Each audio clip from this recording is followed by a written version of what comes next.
Hello everyone, मैं हौजी अखोई सी लेजे कंगलापन मैं ने को केसांबा योंदोरे हौजी अखोई लाइजे साइकल जे वांग कोसों खनक देने कोई थोड़े जे ngasi मोयांग कोई थरोगे मैम अदुगा लोकताक येंगोरसी कमाई तौगे दो okay let's go oh hello guys ma'am हौजी से नंबोला थोड़े अदुगा माइत्रम लो माइ ब्लो पचिंग माइ ब्लो पचिंग योरे बको ना kan dai se mai ब्लो पचिंग नि ने बा आश लापी लापी है तो नंग वाली हम तो इसे और हालत पतंग गल दी मसी याम फजर दंग वाली संग ओके मानो तो थोट थे बको मथका तो थोड़ा से याम वाली बोल दे की होजी ओइ नाम यो नि ओइ नाम दे आश मतंग मतंग याम वाली आओ लोको so मैम चलगे होरेन बिशेमपुर योनबा अमु थौरगे बिशेमपुर ब्रेक मसा अमु लौनबा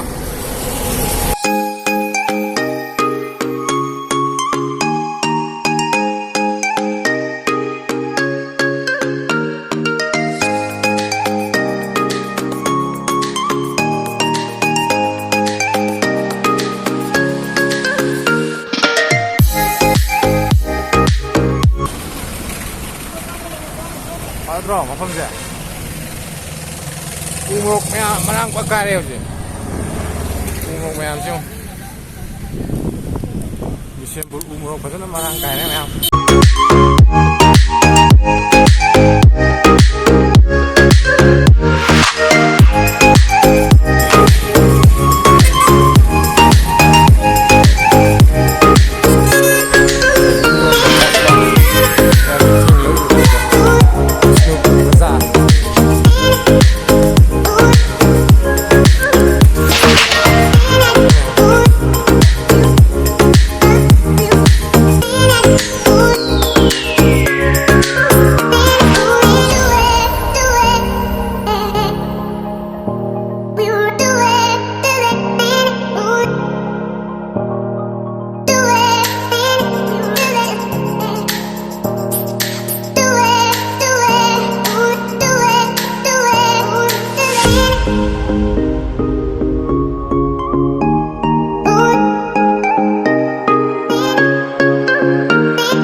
Gari kan thouba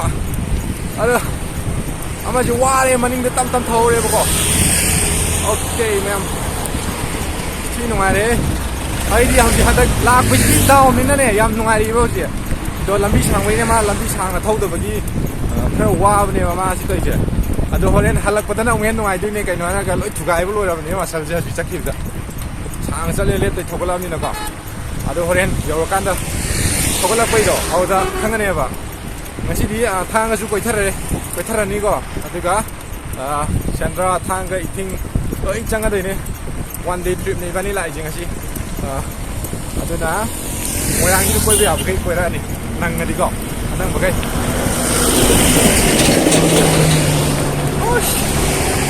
ado ngasi breakfast ya anda taw kri bei bani je keno dagi Nambol bazar da कोई सेक थक चेन तो उन्हें सेक योन मम तले हमरे दुकान में हम रही कोई नहीं करा गन करवाई तारे तो जिंग मम थे जिंग था का ने हसी योर से तो हरें युम चाक की आधा सिलन ग्रे बको कोई का कावई दा चाक की हपा मने तो चाक कोई तो लगे मैंग मसी दी तो जा हरें मतंग कोई था रसे बा लंबी से सांग मनी ना को अभी वाए बा अदुम याम कोई ना सांग थो ना तब नहीं ना अदो आई बिकम खरे चट पकुदिंग साइकिल दा गाजो तो नि ना एकदम हेवी कोई रे आई हॉबी नि ना एकदम हाई हेवी चक्र हेवी तो में वा बड़ी क्या वा रे कहीं ना रे का ꯄꯥꯝꯖꯅ ꯊꯧꯖꯔꯨꯔꯕꯅꯤꯅ ꯏꯟꯇꯔꯦꯁꯇꯣ ꯁꯤꯅ ꯋꯥꯡꯉꯦꯕꯀꯣ ꯑꯗꯨ ꯑꯣꯏꯇꯥꯔꯗꯤ ꯃꯌꯥꯝ ꯑꯃꯁꯤ ꯌꯧꯔꯛꯇ꯭ꯔꯦ ꯃꯁꯛꯄꯨ ꯎꯈꯤꯗ꯭ꯔꯦ ꯃꯅꯤꯡꯗ ꯉꯥꯏꯕꯗꯤ ꯉꯥꯏꯔꯔꯣꯏ ꯉꯥꯏꯕꯩ ꯊꯕꯛꯇꯤ ꯌꯥꯎꯗꯦ ꯑꯗꯨꯝ ꯊꯧꯔꯗꯕꯅꯦ ꯑꯗꯣ ꯃꯥ ꯑꯇꯣꯞꯄ ꯊꯧꯖꯔꯛꯑꯅꯤ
ꯃꯌꯥꯝ ꯁꯦꯟꯗ꯭ꯔꯥ ꯌꯧꯔꯦ ꯍꯧꯖꯤꯛ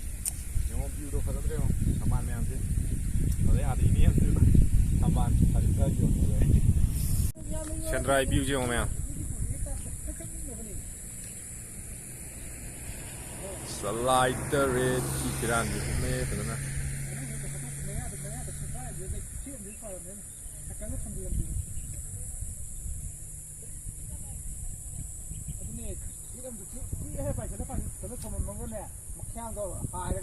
ꯉꯥꯡꯁꯤꯗꯤ ꯑꯃꯁꯤꯗ ꯃꯤꯀꯨꯞ ꯈꯔꯗꯪ ꯁꯦꯟꯗ꯭ꯔꯥꯒꯤ ꯂꯝꯕꯤ ꯃꯄꯥꯟꯁꯤꯗ ꯂꯣꯛꯇꯥꯛꯁꯤ ꯐꯖꯅ ꯁꯥꯠꯂꯦ ꯀꯩꯅꯣꯁꯦ ꯀꯃꯥꯟ ꯐꯖꯅ ꯁꯥꯠꯂꯦꯕꯀꯣ ꯑꯗꯨꯒ ꯊꯔꯤꯛ ꯊꯥꯁꯤ ꯌꯥꯝꯅ ꯌꯣꯜꯂꯦ ꯁꯤꯗ ꯑꯗꯣ ꯐꯖꯔꯕ ꯌꯦꯡꯉꯣ ꯃꯌꯥꯝ ꯁꯦꯟꯗ꯭ꯔꯥꯁꯤꯀꯣ ꯌꯧꯗ꯭ꯔꯤ ꯃꯆꯤꯟꯗꯅꯦ ꯑꯩꯈꯣꯏ ꯐꯝꯃꯤꯁꯦ ꯑꯗꯣ ꯍꯥꯞꯄꯛꯀꯦ ꯍꯣꯏ ꯃꯅꯨꯡ ꯌꯧꯅꯕ ꯑꯁ ꯀꯣꯏꯔꯁꯤ ꯆꯪꯉꯁꯤ ꯃꯌꯥꯝ ꯑꯗꯨꯝ ꯆꯪꯗꯣꯏꯅꯤ ꯂꯣꯛꯇꯥꯛꯁꯤ ꯑꯝꯇ ꯌꯦꯡꯉꯨꯗꯅ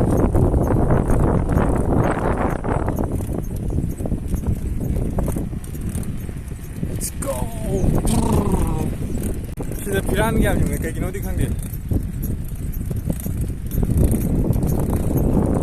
ꯑꯁ ꯂꯩꯇꯤ ꯁꯥꯠꯂꯦꯕ ꯏꯁꯤꯡ ꯀꯕꯣꯛ ꯀꯪꯕꯤꯗꯣ ꯀꯕꯣꯛ ꯀꯪ ꯃꯄꯥꯟ ꯊꯤ ꯁꯥꯏꯌꯦꯕ ꯊꯧꯒꯠꯂꯣ don't make it like this ꯅꯣꯏ ꯀꯥꯏ ꯆꯠꯂꯨꯏꯅꯣꯕ ꯕꯣꯜ ꯀꯥꯎꯕ ꯀꯣꯆꯤꯡꯂꯣ ꯑꯣ ꯀꯥꯏꯗꯩꯅꯣ ꯅꯣꯏꯅꯦ ꯁꯤꯡꯗꯥꯗꯒꯤ ꯑꯗꯨꯀꯣ ꯑꯁꯤ ꯆꯤꯡ ꯃꯅꯥꯛꯇꯒꯤ ꯑꯣ ꯆꯠꯁꯤ ꯂꯥꯛꯑꯣꯅꯦ ꯄꯥꯏꯔꯣꯅꯦ ꯑꯩꯈꯣꯏꯁꯨ ꯏꯁꯤꯡ ꯆꯠꯇꯣꯏꯅꯦ ꯂꯥꯛꯑꯣꯅꯦ ꯀꯥꯏꯗ ꯇꯝꯃꯤꯅꯣ ꯑꯣ ꯀꯥꯏ ꯑꯣꯏꯗꯕ ꯃꯣꯏꯔꯥꯡꯒꯤ ꯑꯣ ꯃꯅꯨꯡꯗ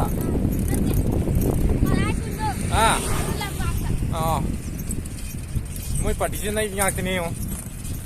ꯕꯦꯃꯦꯛꯁꯦ ꯅꯩꯊꯔꯛꯏꯁꯦ ꯁꯣꯝꯗ ꯑꯃꯁꯨ ꯂꯩꯔꯤꯌꯦ ꯂꯝꯗꯤ ꯂꯩꯔꯤꯗꯨ ꯑꯁ ꯍꯦꯔꯣ ꯃꯥꯜꯂꯦ ꯁꯤꯃꯗꯤ ꯂꯥꯛꯑꯣ ꯊꯧꯔꯣ ꯃꯣꯏꯔꯥꯡꯁꯤ ꯀꯟꯅ ꯁꯦꯡꯕ ꯃꯥꯜꯂꯦ ꯄꯣꯀꯂꯦꯟꯒ ꯇꯧꯔꯒ ꯊꯤ ꯅꯩꯔꯦ ꯂꯪꯒꯗ꯭ꯔꯣ ꯑꯩꯗꯤ ꯏꯁꯤꯡꯕꯨ ꯃꯥꯜꯂꯨꯗ꯭ꯔꯦ ꯑꯩꯗꯤ ꯂꯩꯀꯪ ꯃꯥꯜꯂꯨꯔꯦ ꯇꯧꯔꯤꯁꯦ ꯆꯥꯎꯔꯦꯍꯦ ꯄꯣꯀꯂꯦꯟ ꯆꯧꯕ ꯉꯥꯛꯇꯅꯦ ꯈꯤꯜꯂꯤꯁꯦ ꯃꯌꯥꯝ ꯏꯊꯤꯡ ꯃꯅꯤꯡꯗꯒꯤ ꯎꯕ ꯚ꯭ꯌꯨꯗꯨꯅꯤ ꯀꯁꯤꯁꯦ ꯂꯣꯛꯇꯥꯛꯁꯦ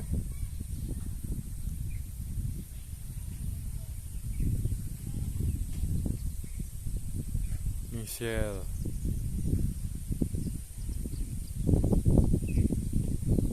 ꯄꯥꯏꯂꯣꯠ ꯀꯔꯤ ꯐꯤꯜ ꯇꯧꯒꯦ ꯂꯩꯔꯦ ꯃꯣꯏꯒꯤ ꯃꯅꯤꯡꯗꯒꯤ ꯎꯕ ꯚ꯭ꯌꯨꯗꯣ ꯂꯣꯛꯇꯥꯛꯀꯤ ꯐꯖꯗ꯭ꯔꯥ ꯃꯌꯥꯝ ꯃꯤꯡꯁꯦꯜ ꯑꯁꯦꯡꯕꯅꯦ ꯀꯪꯂꯩꯄꯥꯛꯀꯤ ꯃꯤꯡꯁꯦꯜ ꯃꯌꯥꯝ ꯊꯥꯡꯒ ꯃꯅꯨꯡ ꯆꯪꯉꯛꯑꯦꯀꯣ ꯏꯊꯤꯡ ꯆꯤꯡꯁꯤ ꯂꯩꯍꯧꯔꯦ ꯑꯗꯨꯒ ꯑꯀꯣꯏꯕꯁꯤ ꯌꯦꯡꯉꯣ ꯑꯗꯣ ꯃꯈꯥ ꯇꯥꯕ ꯃꯅꯨꯡ ꯆꯪꯈꯤꯒꯦ ꯁꯤꯗ ꯂꯝꯄꯥꯛ ꯑꯃꯁꯨ ꯐꯖꯅ ꯂꯩꯔꯝꯃꯦ ꯄ꯭ꯂꯦꯒ꯭ꯔꯥꯎꯟ ꯑꯃ ꯑꯣꯀꯦ ꯃꯌꯥꯝ Loktak che fajari adadi manung changa mu yengas mayam si je thanga manung change duga lei ba si thong je moina ha ba kaino ne ba Loktak pat mayai hai tare ne thanga si khun si yoina lei mayai hai tare hiram nai na lei ko moi sang lei ja o ta ei ya no ado mayam karang yung na ba sa lagi som mamang lam si yang lam som na di sa lagi pilot sila pilot karam di sa siya no okay so siro wala ba ni journey ay din ngai kaya nang kamay tawag yes ado karang di or se karang yang or se ba just le ha ayo yan nam sile ne tawri ja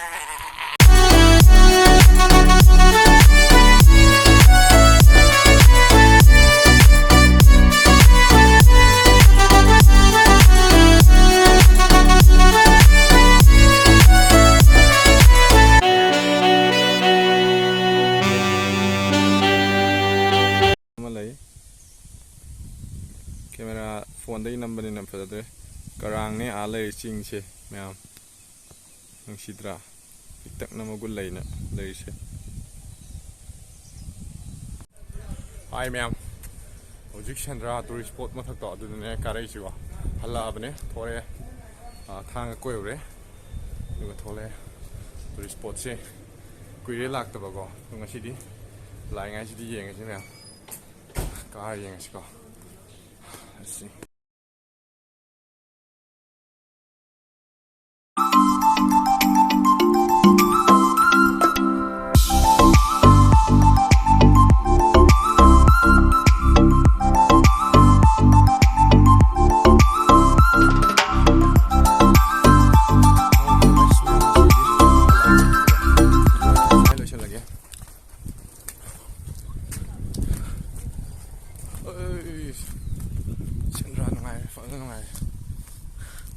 ngasi Thanga trip se myam video di sangani adubu myam punna yengo duga makata video mo hapsara age anauba English spot ama ju laire adubu adudi after 20 days kuma gi matung da hapa age video do duga ngasi gidia myam batang sila sila lagi duga video si yengbiyu myam anauba viewers or subscribe to biramo anagi subscriber or gana like comment biramo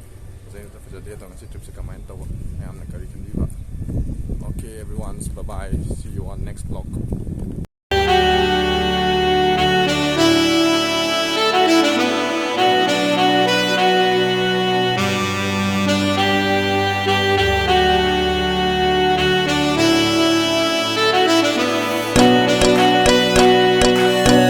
Halo Sar. Yo kusi wakalam tuhe he ya ko yo reba ya ko kira tire tiri gari bu yo khile ne me gari yo khile ash ala pai khwa di hani ngai le te me bom dei phagan dei purai dei sagan sayang saya loi na re one day trip chidi next di amuk khana sa pa ponte long ride na to di go ya tre am chi wa le mayam asum tau kana nasi di bidai or myam bidai gauri ai na nang bu dong si hai na phong dok ba ngam se de say do idea adum thakang rami so thank you everyone myam nasi di bidai or say